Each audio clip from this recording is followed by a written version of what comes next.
wabarakatuh. Waalaikumsalam warahmatullahi wabarakatuh. Mohon maaf Bapak, ini terkait mengenai modul 3.1 mengenai tugas saya untuk mengikuti dalam proses pendidikan guru penggerak. Terkait modul 31 ini yaitu pengambilan keputusan berbasis nilai-nilai kewajiban sebagai pemimpin di sekolah. Nah, dari tugas di sini untuk memenuhi tugas saya dalam hal demonstrasi konseptual itu saya dimintai yaitu mewawancarai 2-3 kepala sekolah sebetulnya. Nah, direncana di sini saya yang pertama yaitu Bapak Kepala Sekolah sendiri sebagai kepala sekolah saya diunjuk saya. Kemudian yang kedua nantinya saya berencana untuk mewawancarai Bapak Kepala Sekolah SD tinggal di situ. Nah, terkait mengenai hal wawancara tersebut ada beberapa hal poin penting yang nanti saya dapatkan dari informasi yang Bapak sampaikan, yaitu mengenai wacana bagaimana praktek pengambilan keputusan yang Bapak selama ini jalankan di sekolah ini, Pak. Tentunya yang pasti nanti ada beberapa kasus-kasus atau studi kasus yang nantinya sebagai bentuk dari Bapak dalam mengambil sebuah kebijakan yaitu keputusan. Seperti itu Pak. Mungkin apa ada waktu yang bisa diluangkan untuk saya untuk mengenai tugas saya ini Pak? Nah, terima kasih atas informasinya. Memang ini sebagai tugas jenengan harus dilaksanakan. Insya Allah hari ini kebetulan tidak ada acara di KDKS. Insya Allah siap untuk diwawancarai. Siap. Terima kasih Pak atas waktu yang diberikan buat saya. Bisa kita mulai Pak? Monggo. Untuk panduan pertanyaan ini sudah disediakan kita di LMS Pak, jadi saya langsung bacakan saja untuk menghemat waktunya. Untuk yang pertama yaitu selama ini bagaimana Bapak dapat mengidentifikasi kasus-kasus yang merupakan dilema etika atau rujukan moral untuk Bapak. Terima kasih. Selama saya menjabat di SDN Kunjaro 1 ini, kalau nggak salah dari tahun 2016 sampai saat ini, memang ada hal-hal kasus-kasus yang merupakan dilema kita. Ternyata yang paling sering muncul itu adalah tentang kenaikan kelas. Itu sering sekali. Kadang-kadang dari ramang yang disampaikan di forum rapat, masing-masing wali kelas itu mesti ada yang tidak naik. Pasti itu ada yang tidak naik. Ternyata dari pihak-pihak wali murid itu maunya anaknya dinaikkan. Nah, kita mengambil keputusan ini sulit. Kalau menurut Bapak Ibu guru wali kelas memang kriterianya anaknya tidak naik, tetapi wali murid menghendaki agar bisa naik. Akhirnya berdasarkan masukan itu saya kembalikan kepada wali murid, pada wali kelas untuk mengatasinya. Dengan catatan saya memberi solusi dinaikkan. Menurut zaman dulu itu naik gantungan, menurut saya zaman saya dulu. Sekarang dinaikkan sementara, nanti lihat perkembangan. Kalau memang nanti anak itu berkembang, nah, wali murid juga bertanggung jawab untuk memberi tambahan di rumah atau bagaimana. Mungkin dari sekolah saja tidak cukup, sehingga kalau nanti itu di perkembangan itu anak itu bisa ada peningkatan, dengan catatan itu sehingga nanti bisa naik terus. Kalau memang tidak ada perkembangan malah menurun, itu nanti akan dikembalikan ke kelas semula, kelas awal, sehingga dinyatakan tidak naik. Dan itu pun nanti kesepakatan dengan wali murid, tidak bagaimana ini bisa diterima enggak, sehingga membuat surat pernyataan, sehingga kita tidak menyalahi nanti ada. Itu saya kembalikan seperti itu, seperti biasanya sering terjadi seperti itu. Bagaimana menurut tanggapan ini? Kalau mengenai tentang kenaikan kelas, tentunya kan ini menurut saya pribadi itu masuknya di dalam dilema etika Pak. Iya. Dilema etika itu yang kita pahami di modul 3.1 itu sesuatu yang dimana kasus itu sebagai pilihan yang sama-sama benar. Jadi memilih satu juga benar, memilih yang kedua juga benar. Jadi yang tadi sampaikan Bapak itu mungkin yang kita lanjutkan dalam pertanyaan yang kedua bisa sejalan nanti. Jadi Bapak Nardi sudah menyampaikan terkait kasus-kasusnya gitu, itu penaikan pelaksanaan yang sering muncul. ya, yang sering muncul Ya. dijabarkan gitu. Kemudian, nah, bagaimana Bapak tersebut menjalankan pengambilan keputusan di sekolah Anda, Bapak, terutama untuk kasus-kasus di mana ada dua kepentingan yang sama-sama benar dan atau sama-sama mengandung nilai kebajikan. Artinya seperti apa Bapak dalam memikirkan atau membuat rencana ke depannya dalam hal-hal tersebut? Artinya dalam mengambil keputusan itu nanti rencana dalam Bapak seperti apa? Yang tadi sudah sampaikan tadi secara gambaran singkat, tetapi alurnya nanti kita juga melalui forum rapat. Biasanya sebelum kenaikan kan Bapak, Ibu, dan Guru menyampaikan siapa-siapa yang naik dan siapa-siapa yang tidak naik. Oleh karena itu ini tidak keputusan saya sendiri. Jadi nanti saya kembalikan kepada Bapak, Ibu, Dewan Guru. Nanti terkait jadi tadi dengan tadi kalau kita tidak dinaikkan itu pihak orang tua yang menuntut merasa dirugikan. Nanti kita kan dilema gitu. Kalau dinaikkan anak ini masih tidak mampu, kurang. Oleh karena itu disampaikan di forum rapat kita ngambil keputusan sehingga kalau semua dari Bapak Dewan Guru itu menyepakati, nah itu kita ambil tindakan. Yaitu tadi diantaranya tetap dinaikkan dengan catatan nanti kalau ada perkembangan anak itu bisa naik terus. Kalau tidak ada perkembangan nanti dikembalikan kepada kelas awal, kelas asalnya. Kalau kelas 1 ya kembali ke kelas 1, tidak bisa diambil. Tapi dengan surat pernyataan dari wali murid sehingga wali murid ikut bertanggung jawab. Itu berarti menyambung tadi yang Bapak sampaikan mengenai hal tersebut. Ini ada yang ketiga pertanyaan, yaitu langkah-langkah atau prosedur seperti apa yang biasa Bapak lakukan selama ini. Jadi tadi Bapak juga sampaikan yang saya garis bawahi yaitu Bapak Ibu Guru dimintai siapa saja yang naik dan tidak naik, setiap siswanya di kelas masing-masing. Iya, ramung.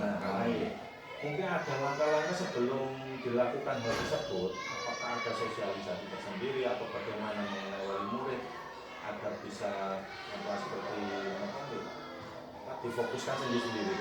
Terima kasih. Memang selama ini dari pihak Dewan Guru terutama wali muridnya sudah memanggil wali muridnya. Memang anak ini betul-betul menurut kriteria memang tidak naik sehingga di forum rapat itu sudah ada sosialisasi terhadap pihak-pihak yang tadi difokuskan, terutama anak yang melalui keterlambatan tadi dalam prestasinya. Oleh karena itu rata-rata wali kelasnya itu sudah ada koordinasi sehingga di dalam keputusan di forum itu sudah kita nyatakan. Dari keputusan tadi itu kita ambil bersama-sama. Kalau memang di antara Dewan Guru sepakat, ya kita kita lakukan. Kalau tidak sepakat ya tidak dilakukan. Tetap tidak naik, memang seharusnya tidak naik. Kemudian nanti dilemanya lagi untuk kelas berikutnya. Jadi titipan. Hari ini wali kelas yang baru nanti tolong si A loh. Ada anak tertentu diberi catatan, tolong diberi perhatian khusus maksudnya itu. Kalau nanti kita berikwasikan sama-sama dengan anak yang standar menengah ke atas atau yang mampu, jelas anak ini ketinggalan terus. Terutama wali murid tadi di surat pernyataan dengan bantuan di rumahnya diberi tambahan apa atau guru les didatang ke rumahnya, kan begitu. Memang risikonya sebagai orang tua karena menuntut agar anaknya dinaikkan, begitu menurut saya. Iya, berarti bisa saya simpulkan secara sederhana Pak. Yang pertama pastinya Bapak Ibu Guru akan memanggil kepada wali murid yang bersangkutan yang nanti tidak naik dan naik kelas seperti itu Pak. Kemudian yang ketiga Bapak melakukan rapat dinas bersama Bapak Ibu Dewan Guru dalam hal penyampaian nanti sebagai dasar panjenengan untuk memutuskan. Kemudian yang ketiga yaitu dilakukan rapat bersama dalam hal pengambilan rapor tadi untuk dari hasil tindak lanjut keputusan yang telah diambil. Seperti itu.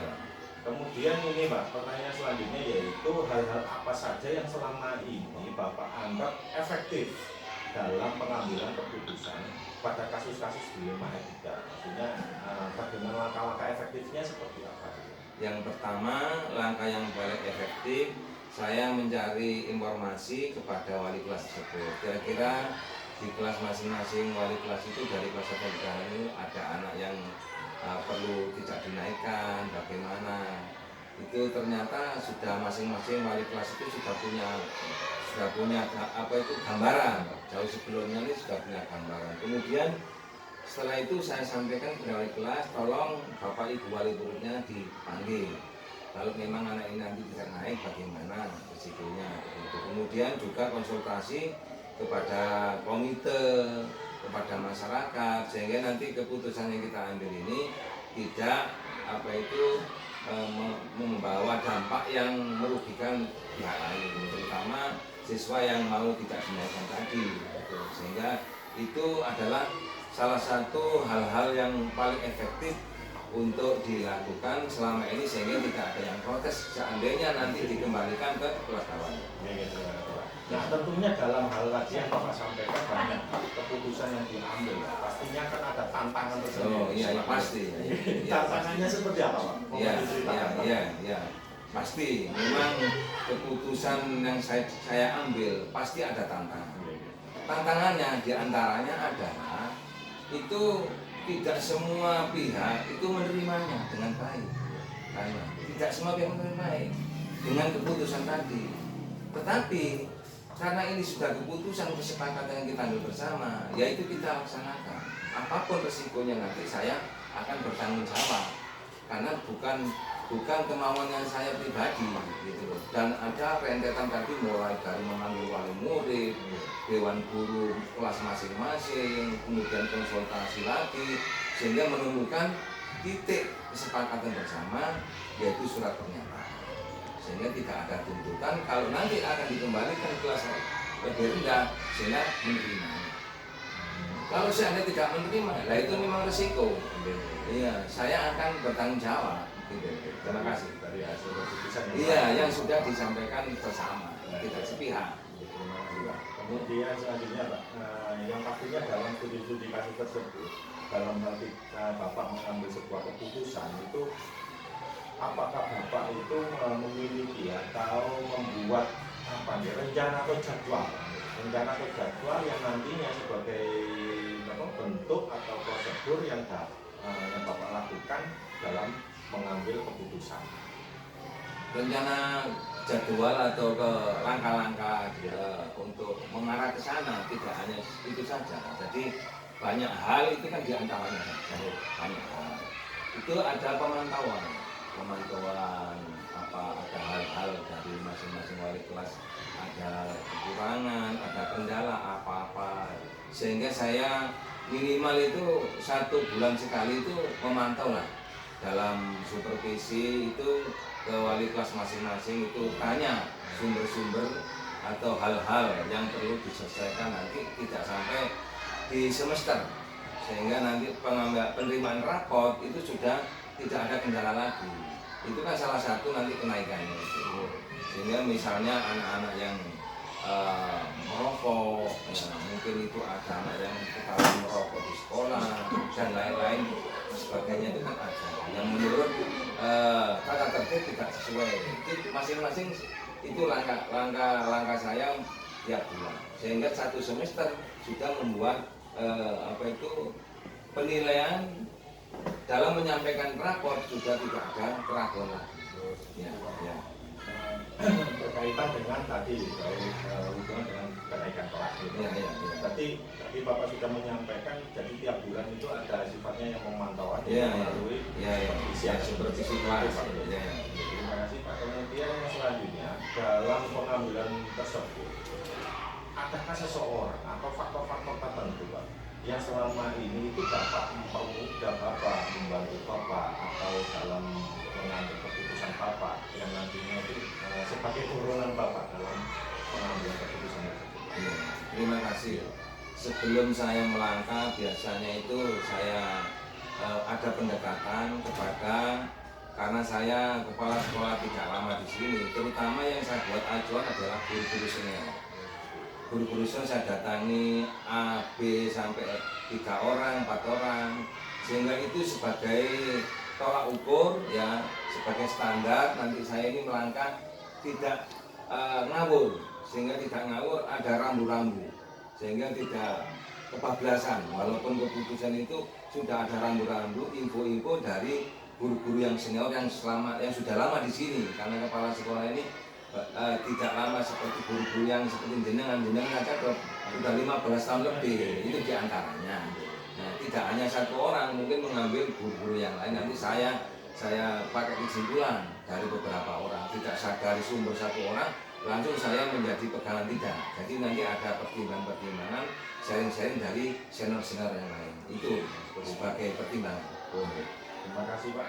Sepertinya Bapak dalam hal mengambil keputusan ini tidak secara tersendiri, artinya bersama-sama kelihatannya yang seperti Bapak sampaikan tadi. Iya, betul. Jadi melalui musyawarah akhirnya nanti dapat memutuskan. Iya. Ada pendekatan. Dari semua pertanyaan ini yang terakhir Pak, mohon maaf ini yang terakhir, dan juga nanti ini yang pertanyaan ini terakhir ini sebagai pembelajaran buat saya ke depannya nanti. Bagaimana nanti dalam hal pengambilan keputusan mungkin terkait dengan pemimpin pembelajaran di kelas saya yang saya lakukan atau nanti yang lebih lanjut. Nah, dari pengalaman atau Bapak dalam hal mengambil keputusan, mungkin ada istilah pembelajaran yang dapat diambil dari keputusan yang telah dibuat. Seperti apa pembelajaran yang Bapak terima atau Bapak pahami dari keputusan yang telah dilakukan? Terima kasih, merupakan pembelajaran kita bersama, tidak hanya jenengan, kita juga sama-sama belajar. Saya juga belajar kepala sekolah dari masukan Bapak Ibu Dewan Guru. Yang pertama adalah di dalam menangani segala sesuatu, baik itu siswa jenengan yang selama ini sudah lama sekali, nantinya jenengan mengarahkan kepada kepala sekolah. Memang di dalam sesuatu hal apapun yang ada itu tidak ada mulus. Jalan itu tidak mesti rata, mesti ada jeblok, ya gitulah, ada nanjak, ada hambatan. Oleh karena itu, ini sebagai pelajaran, apapun yang terjadi, terutama masalah-masalah, kita tidak boleh lari, kita tidak boleh lari dari masalah, kita hadapi apapun yang terjadi, pasti nanti ada solusi. Nah, selama ini kadang-kadang mereka itu kan kalau punya kendala-kendala kan tidak bisa, istilahnya itu tidak bisa menghadapi. Nah, hal-hal yang tidak bisa dihadapi sendiri itu mungkin kita mencari solusi dengan pertimbangan-pertimbangan lain. Pasti nanti ada solusi. Itu yang romantika kehidupan. Tidak bisa mulus. Iya, terutama nanti dengan pegangan nanti kalau sudah jadi kepala sekolah. Iya, kenapa? Tidak semua anak buah jenengan nanti itu nurut, pasti ada salah satu. Kita kembalikan saja, itu elemen kehidupan. Tidak bisa sama. Contohnya keputusan tadi, tidak semua diterima. Padahal itu sudah diputuskan, gitu. Terima kasih. Yaitu pembelajaran poinnya menurut saya itu. Ya, seperti itu Pak, terima kasih banyak atas waktu yang diluangkan untuk saya Pak. Alhamdulillah tugas saya sudah terpenuhi dengan baik. Kemudian mungkin ini tadi yang Bapak sampaikan ada beberapa hal yang jadi pembelajaran buat saya sebagai bentuk refleksi diri saya dalam memahami moto 3.1 seperti itu Pak. Terima kasih banyak sekali lagi Pak atas waktunya. Mungkin selama ini mengenai pengalaman Bapak yang sudah disampaikan berhubungan dengan apa yang saya pelajari hari ini Pak. Terima kasih sekali lagi, beliau akhiri dan mohon undur diri Pak. Mohon undur diri atas waktunya, luangan waktunya Bapak terhadap saya. Jadi saya mohon pamit dulu Pak. Sama nih Pak. Assalamualaikum warahmatullahi wabarakatuh. Waalaikumsalam warahmatullahi wabarakatuh. Waalaikumsalam warahmatullahi wabarakatuh. Kepada Bapak Soket, Kepala Agensi Sulawesi II Pak. Mohon izin Pak, meminta waktu ruang panjenengan karena dalam hal ini untuk memenuhi tugas saya dalam pendidikan guru penggerak terkait modul 3.1 Pak. Yang saya pelajari hari ini yaitu pengambilan keputusan berbasis nilai-nilai kebajikan sebagai pemimpin Pak. Nah, mungkin nanti Bapak menyampaikan terkait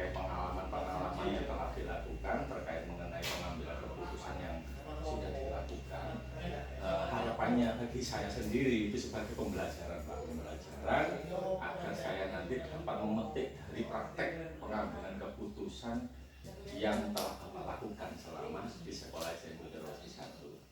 Mungkin Bapak bersedia nih Pak untuk meluangkan masukan. Terima kasih banyak Pak. Terima kasih banyak atas hal tersebut. Itu pengantar dari saya. Barangkali ada Bapak yang perlu disampaikan atau kita langsung langsung aja pada pertanyaan. Terima kasih Pak.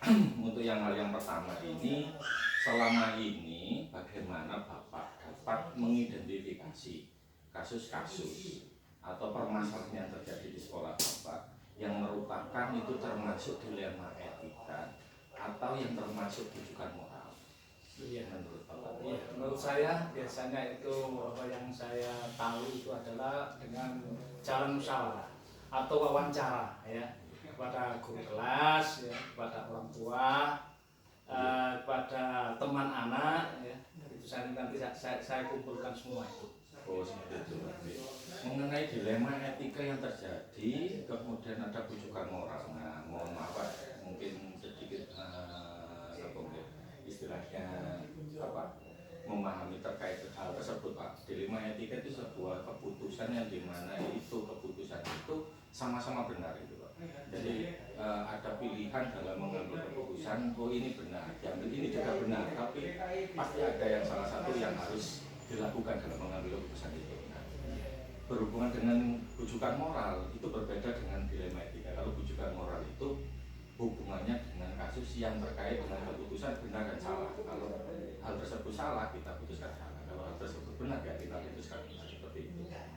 Nah, berhubung yang tadi disampaikan Bapak, menyambung pada pertanyaan yang kedua, selama ini bagaimana Bapak menjalankan, mungkin menceritakan pengambilan keputusan di sekolah Bapak, terutama untuk kasus-kasus di mana ada dua kepentingan yang sama-sama benar atau sama-sama yang mengandung nilai kebajikan.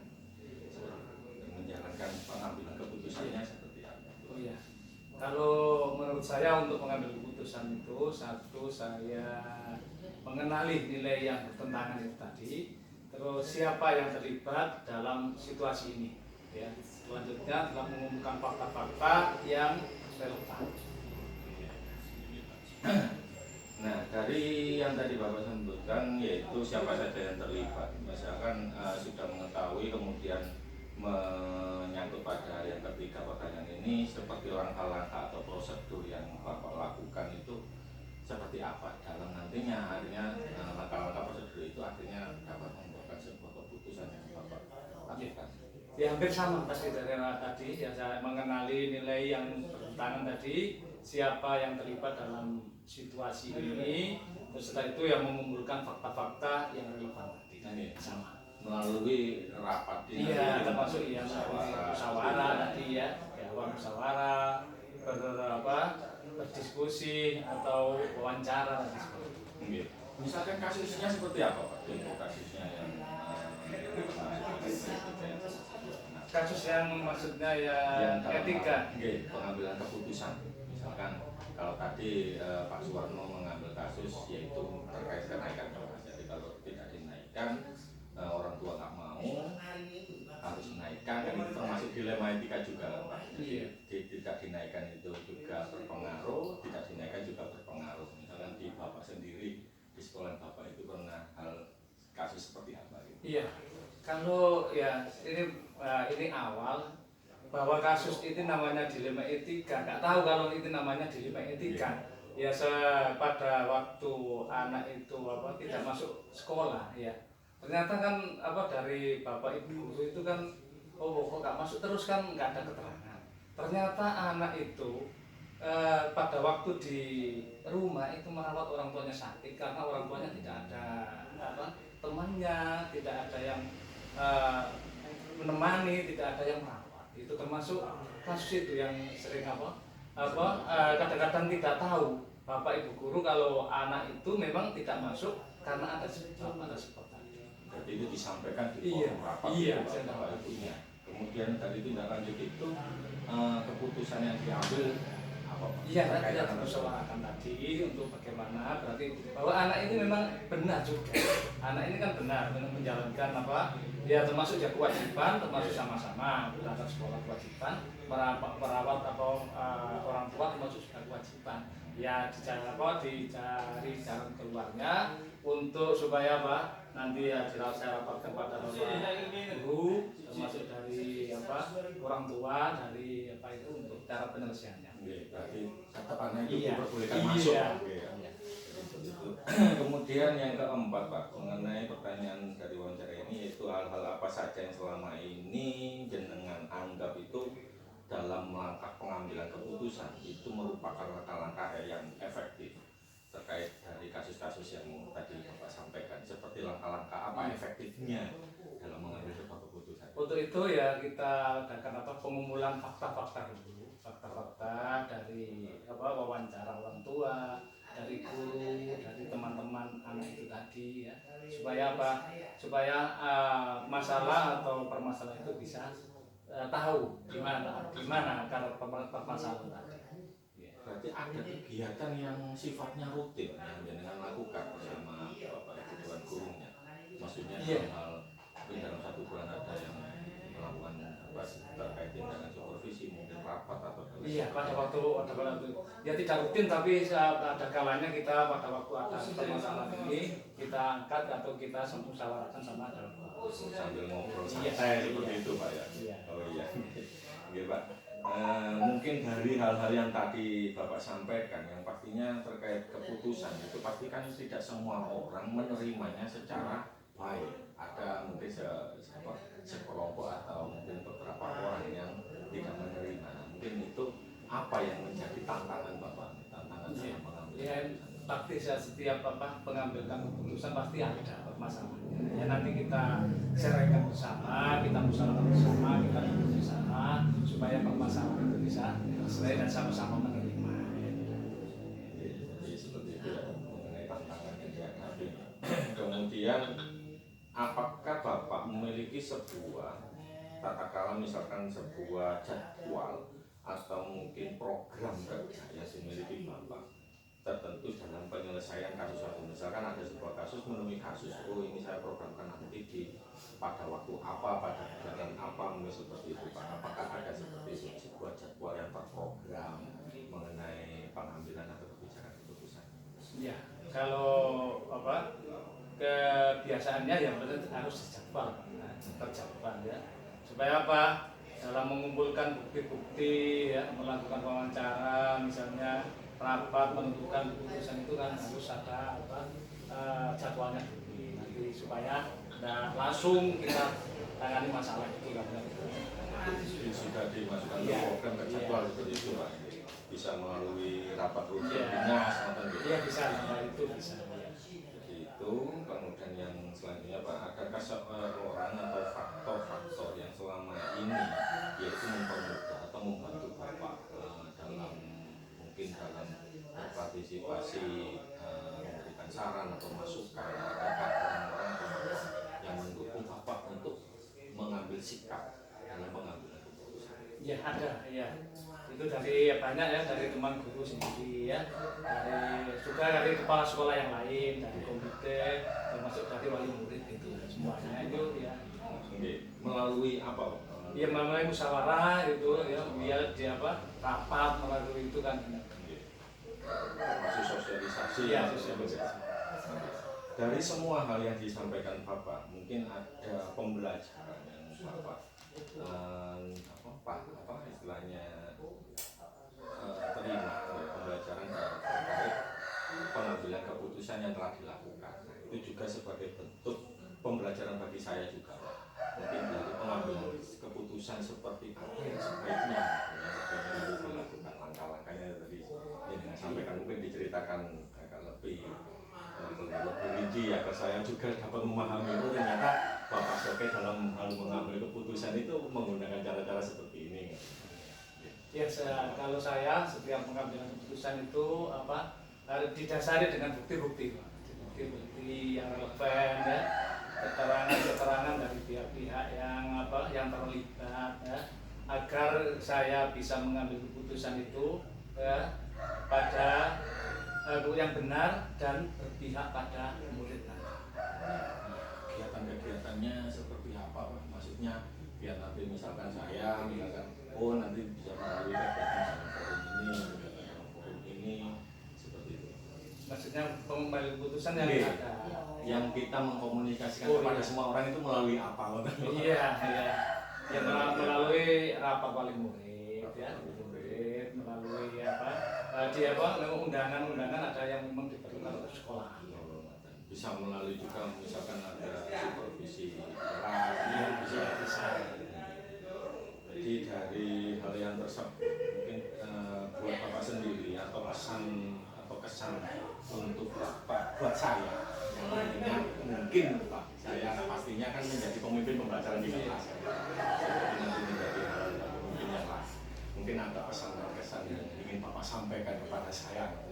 Ya terima kasih, hanya saya menyampaikan saja. Ya terima kasih dengan Bapak wawancara dengan saya kita tahu ya, tahu dari apa namanya itu tadi iya etika itu kan itu hanya wacana saja yang saya tahu setelah begini ya untuk cara menanganinya ini terus saya pelajari tadi ya terus cara mengambil keputusannya terus bagaimana solusinya bagaimana untuk penyelesaiannya itu tadi saya bilang terima kasih ya. Iya Pak karena kita di sini dalam pendidikan guru penggerak ini kita sudah mencapai di modul 3.1 di modul 3.1 itu kita memahami dan mempelajari bagaimana cara pengambilan keputusan yang sesuai dengan nilai-nilai kebajikan. Dan pastinya suatu keputusan kan ada nilai-nilai yang bertentangan antara kesetiaan melawan kejujuran seperti itu. Nah, sebagai contoh kasus seperti ini misalkan kita berperang kita tertahan atau kita tertangkap musuh. Nah di situ ada dilema etika yang terjadi. Pastinya kan ditanya, tolong kamu jawab, temanmu berada di mana? Misalkan seperti itu. Nah, kalau kita menjawab teman kita ada di sana, otomatis korban teman yang kita korbankan, tapi nyawa kita yang hidup. Tapi kalau kita diam, kita yang mati, teman kita yang selamat. Jadi itu yang terjadi dilema etika. Iya, ya kata-kata dilema etika kan biasanya kalau mengambil keputusan yang salah benar gitu kan. Nah ini sama-sama benar. Iya, sama-sama benarnya. Sama Pak, saya juga memahaminya ada dua. Iya, yang satu dilema etika, yang satunya rujukan moral. Rujukan moral. Kalau rujukan moral yang kemarin kita diskusikan atau kita bahas bersama Pak, itu terkait mengenai bagaimana keputusan itu mengenai benar dan salah. Ya itu terkait, ini salahnya dilihat dari sudut pandang apa? Sudut pandang aturan atau regulasi atau hukum. Jadi kalau menurut hukum itu sudah salah, itu sudah masih rujukan moral. Jadi seperti tadi yang Bapak sampaikan di studi kasus anak yang tidak sering masuk, ternyata anak tersebut itu membantu orang tuanya atau yang sakit di rumah ya. Berarti kan itu sesuatu yang bukan kesalahan atau bukan sesuai aturan salah tidak semesta-merta bukan ini salah kan gitu kan ya. Kebiasaan dalam mengambil keputusan itu ya salah benar kan maksudnya itu contoh anak berkelahi kan gitu kan ya. Oh ini ditentukan kamu yang salah yang benar. Kalau dilema etika kan kita harus tinjau ulang gitu. Sama-sama masalahnya. Iya Pak. Sama Bapak saya seperti itu. Dan mohon maaf ini bukan apa sama-sama saya suka tambah pengetahuan Pak. Mohon maaf loh Pak. Terima kasih Pak. Sama-sama Pak. Mengenai pertanyaannya sudah selesai semua. Tadi Bapak sudah menyampaikan dengan lengkap dan